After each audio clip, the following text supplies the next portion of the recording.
Hello dear students, I am Anjali Gupta, Assistant Professor in RK College of Pharmacy.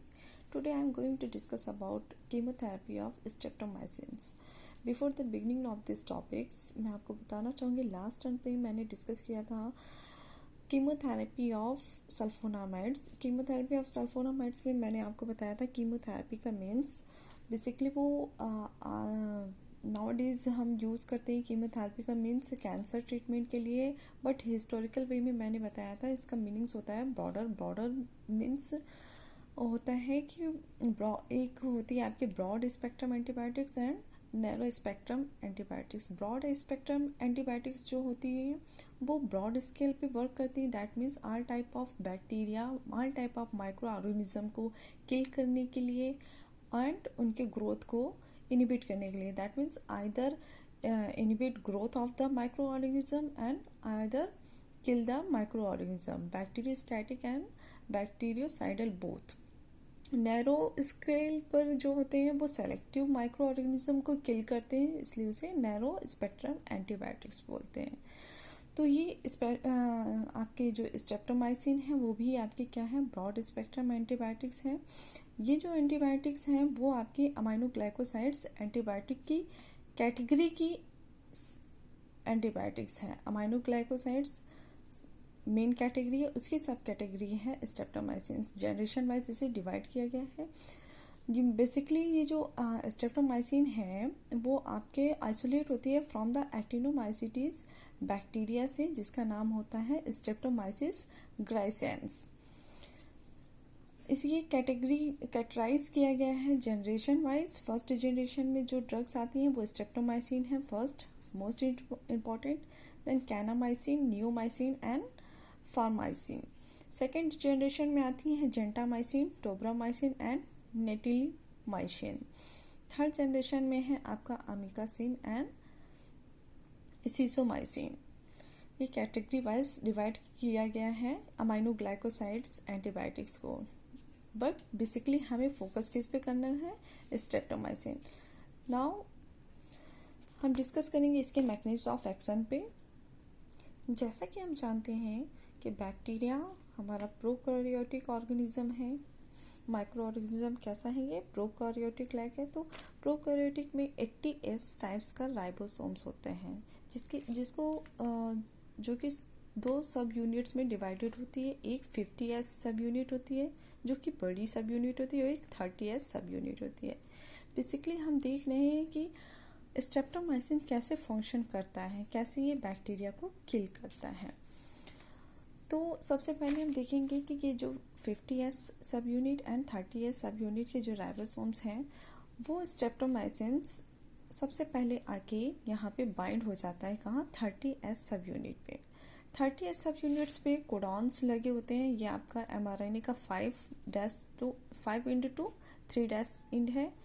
जो codons लगे होते हैं, ये जो साइट्स होते हैं, इसको बोलते हैं EPA.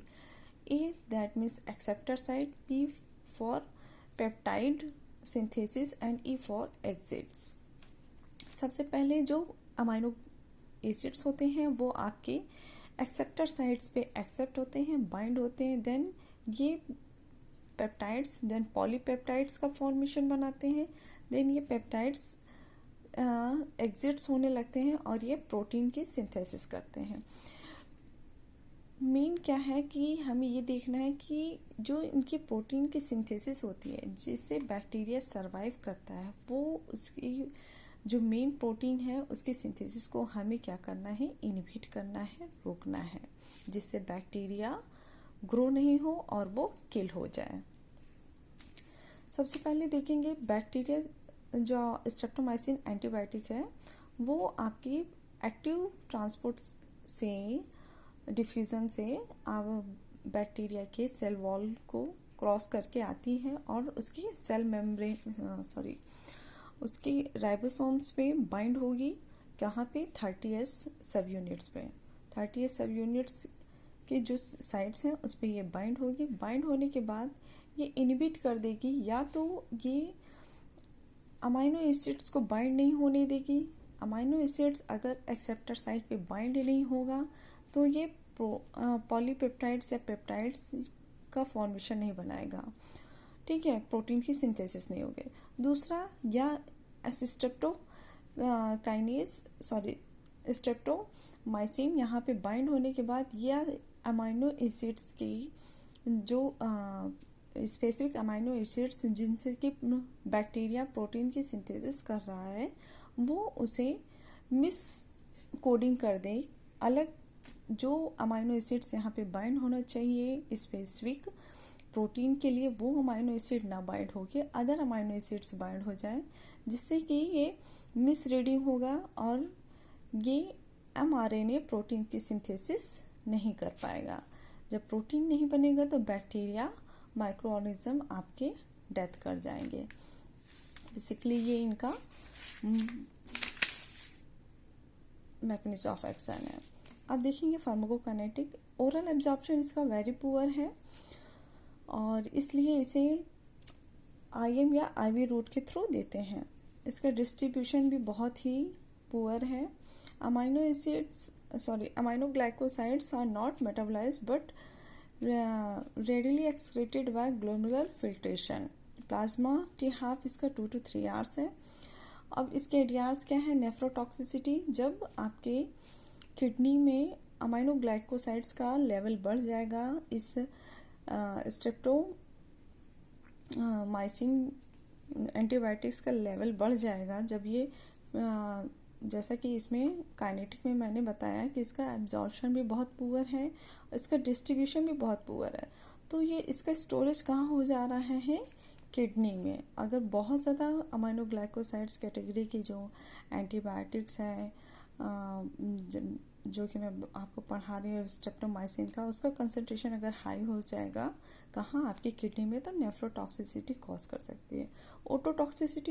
ओटोटॉक्सिसिटी मीन्स होती है लॉस ऑफ हियरिंग।